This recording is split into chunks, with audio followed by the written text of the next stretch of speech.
नमस्कार दोस्तों, स्वागत है आज की एक नई वीडियो में। दोस्तों आज की इस वीडियो में आप सभी के सामने बहुत ही ज़्यादा इंपॉर्टेंट चीज़ लेकर के आ चुका हूं और वो है दोस्तों जनसंख्या वृद्धि की समस्या पर निबंध लेखन।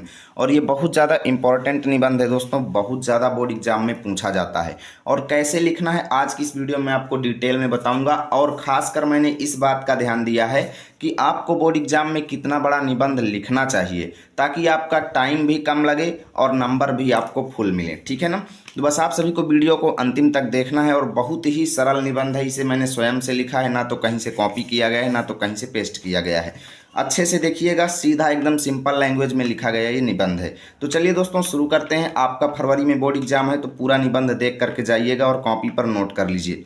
चलिए शुरू करते हैं। देखिए, जिस भी प्रश्न में आपसे निबंध पूछा जाएगा सबसे पहले प्रश्न उत्तर संख्या डाल के उस प्रश्न का नंबर डाल देंगे। 9वें में पूछा जा रहा है तो 9वां डालें, 6वें में पूछा जा रहा है 6वें में डालें।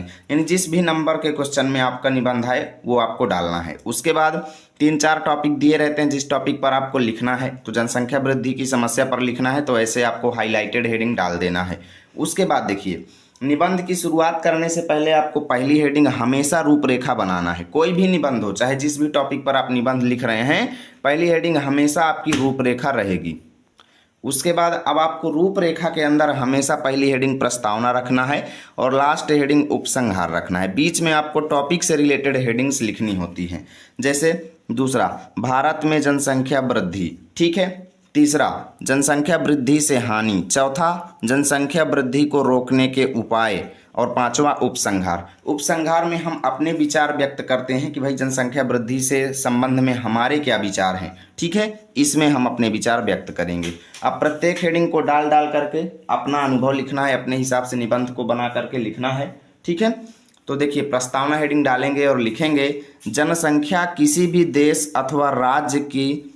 ठीक है, जनसंख्या किसी भी देश अथवा राज्य का प्रमुख तत्व है एवं उसके बिना किसी भी राज्य एवं जाति की कल्पना भी नहीं की जा सकती है।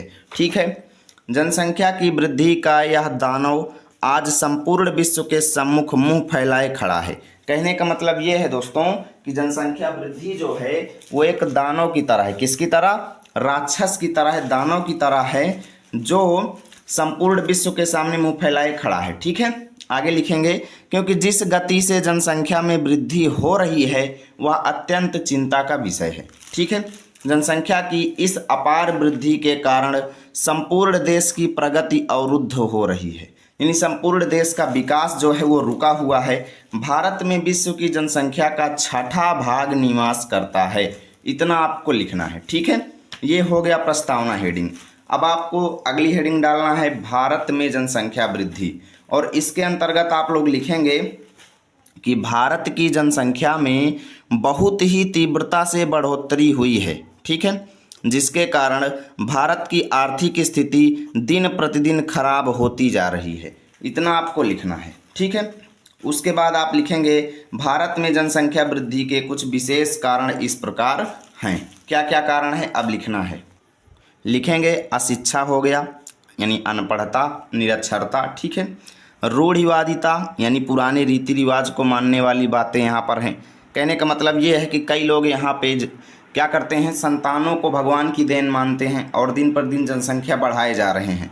यानी रूढ़िवादिता भरी हुई है। और गर्म जलवायु यहाँ की, प्लस बाल विवाह। ठीक है। और दरिद्रता इत्यादि, ये सब जनसंख्या वृद्धि के कुछ प्रमुख कारण हैं। आगे लिखेंगे हमारे देशवासी जनसंख्या की वृद्धि से होने वाले नुकसानों के प्रति आज भी लापरवाह हैं। इन जनसंख्या वृद्धि से क्या नुकसान है, इन चीज़ों के प्रति वो अब ध्यान नहीं दे रहे हैं। इतना ही नहीं, वे संतान को ईश्वर की देन मानते हुए उस पर नियंत्रण करना पाप मानते हैं। यानी हमारे देश के लोग जो हैं संतानों को ईश्वर की देन मानते हैं और उस पर रोक लगाना पाप समझते हैं। ठीक है। और निश्चित ही यदि ऐसा चलता रहा तो मानव जीवन अत्यंत संघर्षपूर्ण एवं अशांत हो जाएगा। ठीक है। निश्चय ही जनसंख्या विस्फोट भारत के लिए एक अभिशाप की तरह साबित हो रहा है। इतना आपको लिखना है। ठीक है। देख लीजिएगा, स्क्रीनशॉट लेना है तो आप इसका स्क्रीनशॉट ले लीजिए। ये पहला हो गया और दूसरा पेज आपका ये है। ठीक है, 2 स्क्रीनशॉट हो गए। अब चलते हैं पीछे की तरफ और देखते हैं यहाँ पे तीसरी हेडिंग। तीसरी हेडिंग आपको डालना है जनसंख्या वृद्धि से हानि। और इसमें लिखेंगे जनसंख्या वृद्धि से होने वाली प्रमुख हानियां इस प्रकार हैं। ठीक है, जैसे देखिए, शिक्षा का अभाव हो गया, बेरोजगारी हो गई, सार्वजनिक स्थलों पर भयंकर भीड़ हो गया, क्योंकि भाई जितना ज़्यादा जनसंख्या बढ़ेगी उतना ही ज़्यादा भीड़ लगेगी, अस्पतालों में इलाज करने में असुविधा होगी, बहुत ज़्यादा जनता पहुँचेगी। ठीक है, और खाद्यान्न का अभाव यानी खाने पीने की चीज़ों की कमी होगी, और रहने के लिए आवास में कमी होगी, रोज़गारों में कमी होगी इत्यादि। ये सब समस्याएं हैं जनसंख्या के बढ़ने से होने वाली। आगे लिखेंगे अत्यधिक जनसंख्या वृद्धि से रोज़ाना की ज़रूरतें पूरी नहीं होंगी और लोगों का जीवन कष्टमय हो जाएगा। इतना आपको लिखना है जनसंख्या वृद्धि से हानि।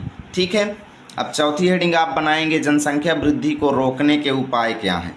रोकने के उपाय आप बताएंगे कि जनसंख्या वृद्धि जो है इसको रोकने के लिए प्रमुख तरीके इस प्रकार हैं। अब कौन कौन से तरीके हैं आपको लिखना पड़ेगा। जैसे देखिए, बाल विवाह एवं बहुविवाह जैसी कुप्रथाओं पर रोक लगाई जाए, यानी बाल विवाह और बहुविवाह को एकदम बंद किया जाए, और परिवार नियोजन का व्यापक प्रचार प्रसार किया जाए। परिवार नियोजन का मतलब ये है दोस्तों कि एक निश्चित परिवार बनाया जाए लिमिट भर। ये नहीं कि अब 10 लोग 20 लोग 4 बच्चे 5 बच्चे 6 बच्चे पैदा कर रहे हैं, ये नहीं होना चाहिए। ठीक, उसको नियोजित किया जाए, एक इस निश्चित नियम के अनुसार हो। ठीक है, और विवाह की आयु में वृद्धि किया जाए। उसके बाद चौथी हेडिंग आप डालेंगे परिवार नियोजन संबंधी सामग्री अपनाने की प्रेरणा दी जाए। ठीक है, और अधिक बच्चों को जन्म देने वाले माता पिता को सरकारी योजनाओं से वंचित किया जाए। ठीक है, ये कुछ तरीके हैं दोस्तों, जनसंख्या वृद्धि को रोकने के उपाय हैं। उसके बाद उपसंहार हेडिंग डालेंगे और लिखेंगे इस समस्या के संबंध में हम सब को प्रयास करना चाहिए और छोटा परिवार सुखी परिवार के बारे में लोगों को जागरूक करना चाहिए। ठीक है, छोटा परिवार एक सुखी परिवार होता है, इस बारे में लोगों को बताना चाहिए, और जनसंख्या वृद्धि से हानि के बारे में अशिक्षित लोगों को जागरूक करना चाहिए। और जो लोग क्या करते हैं, ज़्यादा बच्चे पैदा कर रहे हैं, जनसंख्या बढ़ा रहे हैं, उनको जागरूक करना चाहिए। ठीक है, पुरानी रूढ़िवादी विचारों से लोगों को दूर करना चाहिए और नई नई चिकित्सा पद्धतियों के प्रयोग द्वारा गर्भधारण को रोकना चाहिए। ठीक है, और इन सब तरीकों से हम इस खतरनाक समस्या से बच सकते हैं। इतना आपको लिखना है। और यहाँ से आपका वीडियो फिनिश हुआ, निबंध भी फिनिश हुआ। और अगर आपको इसका PDF चाहिए तो टेलीग्राम पे जाना है और लर्न विथ आरपी लिखना है, मेरा चैनल आएगा, उसको ज्वाइन कर लेना। वहाँ पर इसकी फ्री PDF मैं आपको प्रोवाइड कर दूंगा। यदि वीडियो अच्छी लगे तो लाइक करें और दोस्तों के पास शेयर करें। मिलेंगे आप सभी के साथ अगली वीडियो में, तब तक के लिए जय हिंद जय भारत।